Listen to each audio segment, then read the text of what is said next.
చూడండి, పిచ్చుకలంట గూడు కట్టుకొని ఆ చిన్న ఆ గూడులో అవి నివసిస్తూ ఉన్నప్పుడు కొన్ని రోజులైన తర్వాత ఆ పిచ్చుకలు ఏం చేస్తాయంటే చిన్న చిన్న చిన్న చిన్న గుడ్లు పెడతాయి.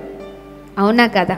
ఆ గుడ్ల పైన అవి చాలా చక్కగా మరి నివాసం చేసి చక్కగా ఆ గూడులో ఉండి కొన్ని రోజులు అయిన తర్వాత ఏమవుతుందంటే కాలం వచ్చిన తర్వాత, సమయం వచ్చిన తర్వాత ఆ గుడ్ల నుంచి ఏమొస్తాయండి? చిన్న పిచ్చుకలు, సేమ్ ఆ పిచ్చుకున్నట్టే చిన్న చిన్న పిచ్చుకలు ఉంటాయి. అవునా కదా? ఆ తల్లి ఉన్నట్లే ఆ గుడ్లను లోపల నుంచి ఆ ముక్కుతో పుడుచుకొని చిన్న పిచ్చుకలు బయటకు వస్తాయి. అవి ఎంత చక్కగా ఉంటాయి కదా? అవునా కదా? ఆహా, అసలు ఆ పిచ్చుకలు గూడు నిర్మించుకునేటప్పుడు చూసారా ఎంత అద్భుతంగా నిర్మించుకుంటాయంటే, అక్కడికి వెళ్ళి ఇక్కడికి వెళ్ళి వాటికి కావాల్సిన అన్నిటినీ తెచ్చుకొని చక్కగా, చాలా చక్కగా ప్రొటెక్షన్, ఎంత మంచి, అసలు ఎవరు కూడా ఆ పిచ్చుకల గూడుని అసలు ఎవరు ఏమి చేయలేనంతగా అవి ప్రిపేర్ చేసుకుంటాయండి. అవి ఆ గూడు ఎంత గట్టిగా ఉంటాయో తెలుసా? ఎప్పుడైనా చూసారా వాటి గూడు? చూసారా పిచ్చుకల గూడు? చూసారా? చాలా ఎంత సెక్యూర్గా ఉంటాయో అవి, ఎంత చాలా చక్కగా వాటికున్న ముక్కుతో అవన్నీ కూడా ఆ నోటితో ఏం తెచ్చుకుంటాయంటే వాటికి సంబంధించిన అన్నీ కూడా ఏరుకొని, ఆ గడ్డి అవి ఇవి ఏరుకొని చాలా బలముగా ఏం చేస్తాయి అంటే మంచిగా అల్లుకుంటాయి. చాలా చక్కగా దాన్ని అల్లిక కూడా భలే ఉంటుందండి. చాలా నీట్గా అల్లుకుంటాయి. వాటిని పోగు చేసుకొని అవి మంచి గూడును నిర్మించుకొని దాంట్లో నివాసం ఉంటూ చిన్న గుడ్లు పెట్టి కొన్ని రోజులైన తర్వాత దానికి సమయం, దాని కాలం వచ్చిన తర్వాత ఆ గుడ్ల నుంచి ఏమొస్తాయంటే లోపల నుంచి ఆ చిన్న పిచ్చుకలు ఏవైతే ఉన్నాయో ఆ గుడ్లను ముక్కుతో పొడుచుకొని బయటికి వస్తాయి. అవి సేమ్ ఎవరిలాగా ఉంటాయి చెప్పండి? తల్లిలాగే ఉంటాయి. అవునా కదా? అది పుట్టిన తర్వాత తల్లి అలసిపోదు. అర్థమవుతుందా? ఎన్ని రోజులు కష్టపడింది, అంత చేసింది, కానీ అలసిపోదు. కానీ ఆ బిడ్డలకి కావలసిన ఆహారం ఏంటండి? అవి ఏమి తింటాయో, వాటికి ఏమి అవసరమో, ఆ చిన్న పిచ్చుకలకి ఏమి కావాలో అది ఎంత దూరమైనా, ఎంత కష్టమైనా, ఇన్ని రోజులు చాలా కష్టపడి అల్లుకుంది, అది వేరే. దాని తర్వాత ఆ గుడ్లు ఎవరు కూడా దొంగలించకుండా, దానికి ఎవరు వచ్చి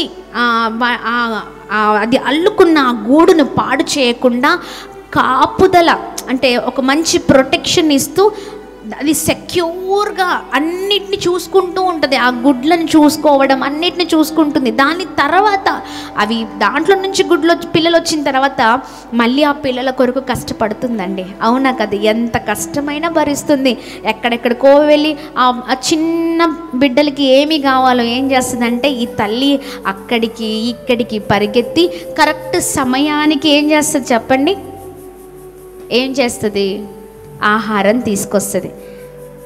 తల్లి వచ్చే వరకు పిచ్చుకలు ఏం చేస్తుంది తెలుసా? అలా నోరు చాపుకొని ఉంటాయి. చెప్పండి ఏం చేస్తాయి? చెప్పాలి. తల్లి వచ్చే వరకు చిన్న చిన్న పిచ్చుకలు ఏం చేస్తాయి? నోరు తెరుచుకొని ఉంటాయి. తల్లి రావడమే ఆలస్యం, డైరెక్ట్గా వాటి నోటిలోనే పెట్టిద్ది తీసుకొచ్చిన ఆహారం. అర్థమవుతుందా? అది తీసుకుని రావడం, ఆ పిచ్చుకలకి, ఆ చిన్న చిన్న పిచ్చుకలకి అవి నోరు తెరిచి తల్లి కొరకు ఎదురు చూస్తూ ఉండడం, ఆ నోరు తెరిచే అవి అరుస్తూ ఉంటాయి తీసుకొచ్చి ఎంత చక్కగా నింపుతుందండి బిడ్డలకి. అవునా కదా? దేవుని సృష్టిలో ఒక భాగమైన ఈ చిన్న పిచ్చుకలు చూడండి ఎంత పిల్లల విషయంలో, బిడ్డల విషయంలో అవసరతలన్నీ తీరుస్తున్నప్పుడు దేవుడు మన విషయాలలో తీరుస్తాడా? తీరవడా? తీర్చే దేవుడు. అందుకని చెప్పండి, ఈ రోజున ఇవి మనంతటా మనం సంపాదించుకున్నవి ఏవీ లేవు.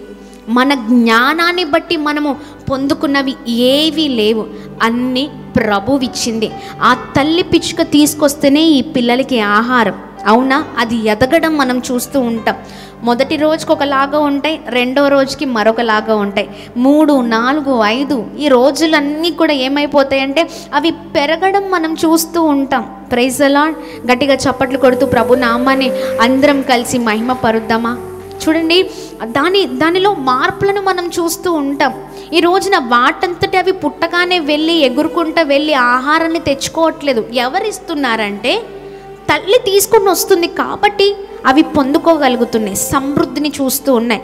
ఈ రోజున మన జీవితాల్లో కూడా అంతే. డైరెక్ట్గా మనం పొందుకున్నవి, డైరెక్ట్గా మనం చూస్తున్నవి, డైరెక్ట్గా ఇవన్నీ ఏమి మన వల్ల ఏమి కావట్లేదు, కానీ పరమ తండ్రి అయిన దేవుడి వల్లనే మనం అన్ని పొందుకోగలుగుతున్నాం. గట్టిగా చప్పట్లు కొడుతూ ప్రభు నామాన్ని అందరం కలిసి మహిమ పరుద్దామా? ఇవన్నీ కూడా ప్రభువు చేస్తున్నాయే, ప్రభువు ఇచ్చినయే. ఆమేన్. అందుకనే చెప్పండి, నాదంటూ లోకాన ఏది లేదయ్యా, ఒకవేళ ఉందంటే నీవిచ్చినదే ప్రభువా. ఆమేన్. నాకున్న సామర్థ్యం కానీ, నాకున్న బలము కానీ, నాకున్న సమస్తము కూడా ఎవరిచ్చిందంటే దేవా మీరిచ్చిందే. ఆమేన్. ఇవన్నీ కూడా మీరిచ్చిందే. ఆ పిచ్చుకలు ఎదురు చూస్తున్నట్లుగా మనము కూడా ఎదురు చూసిన సమయంలో ప్రభువే మన జీవితంలో కార్యము చేసిన దేవుడై ఉన్నారు. ఆయనే నేరుగా వచ్చి మన జీవితంలో అద్భుతము చేసిన దేవుడై ఉన్నారు. గట్టిగా చప్పట్లు కొడుతూ ప్రభు నామాన్ని అందరం కలిసి మహిమ పరుద్దామా? హల్లెలూయా.